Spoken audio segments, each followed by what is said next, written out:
Ever heard of Google.com? If you haven't, you might want to take a look at it. It kind of makes things a little bit easier. And if you have, you may not know that Google has these sort of secret tricks that you, if you're a ninja user of the internets, can use to get more out of the search results. Here are 10 tricks that I would recommend you give a go. So, for starters, let's go ahead and set a timer. Let's say we're going to include a timer for 10 minutes because I don't really want this video to be more than 10 minutes. So it's that simple. Just type in set timer and the duration that you'd like to set that timer for and click start, and there you go. You got a timer. Or let's say that you wanted to define a specific word. How about monkey? Well, that's simple. All you have to do is say define colon and then the word that you want defined, and Google will define it right here at the top of the search results. Of course, we all should know what monkeys are and what monkeying around is. If you're not doing some monkeying around on Google, then you're really not using it to its best potential. Now let's say that we wanted to search a specific phrase. So this is best used if, for instance, you're looking up who's responsible for a particular quote.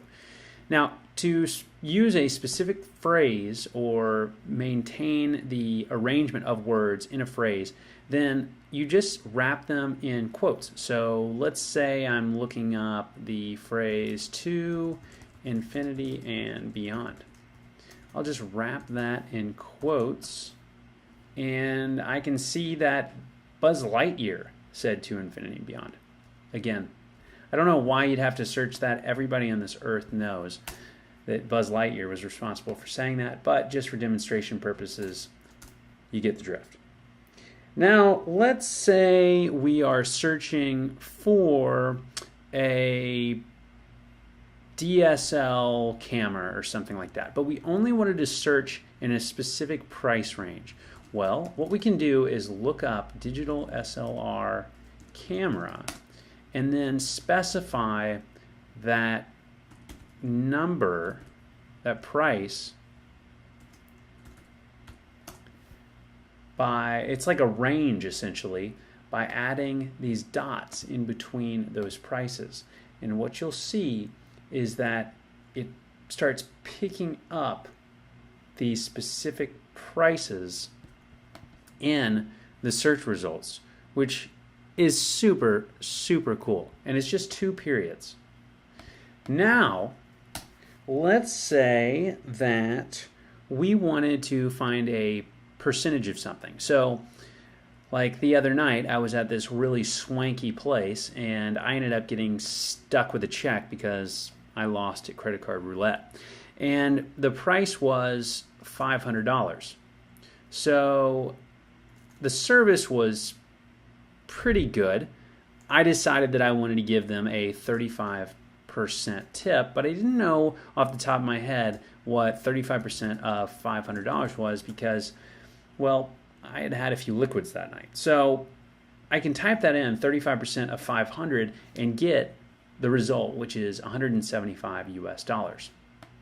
But I failed to mention that I was actually in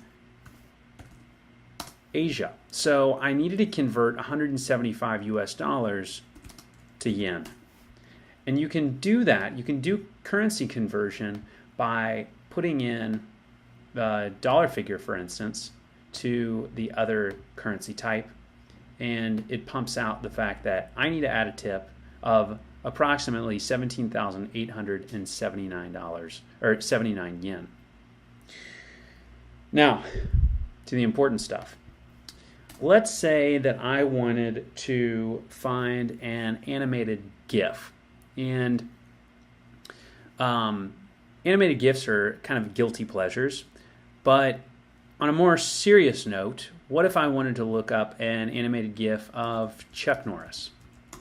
Well, that's really simple. All you have to do is type in your animated GIF that you would like to find, and then click on Images. Under Images, click on Search Tools, and then under Type, click on Animated. and be prepared to be amazed. Glad you approve, Chuck. Appreciate that. Now, because I'm so interested in Chuck Norris and I like to do some casual research on that topic, I want to prepare a PowerPoint, but I want to be inspired by previous PowerPoints on the topic. So if I wanted to look at maybe what other people have done when they're doing Chuck Norris PowerPoints, that's really simple as well. All I have to do is type in that search phrase that I want to include in PowerPoint and then specify that file type, which is PPT for Microsoft PowerPoint. And I'm presented a number of different PowerPoints that I can download straight from the search results. And this is great. I'm happy to see that Gustavus, I think this is Gustavus Adolphus College, has been studying Chuck Norris. I'm now considering them for the, basically they're the top of my list for my perspective, for my future children. So better start saving up now. All right, so let's see here. We're just getting going. We've got about 4 minutes and 13 seconds left. Let's look into doing some even more important things. Now, these are the last two items that I wanted to cover. And second from the last, but maybe the best, is making sure that you know what a celebrity's bacon number is. So let's say Brad Pitt's bacon number, let's find that out. And his bacon number is actually 1, which is his degree of separation from Kevin Bacon. If you were thinking I was referring to any other type of bacon, you need to get your head out of the gutter, or maybe more accurately out of the oven. I don't know. Anyways, more importantly, his bacon number is 1 because he appeared in Sleepers with none other than the Kevin Bacon. And finally, just to freak Google out, because we all need a little bit of exercise, I like to make Google do a barrel roll. And as if to celebrate, because we are actually well under the 10-minute mark, I'm glad that that was a success. And I guess it's only going to do it once for us. No, there we go. We're going to refresh the page and just have it celebrate a little bit more because, heck, we have time to burn. All right, thanks for watching this video. If you have any other suggestions, please include them in the comments below. Google's extremely powerful right out of the box, even if you don't know these tricks. But now that you know them, you can celebrate, find your animated GIFs of Chuck Norris or some less important figures, and even prepare a PowerPoint of your idols. My name's Matt, and until we meet again, make the web a better place.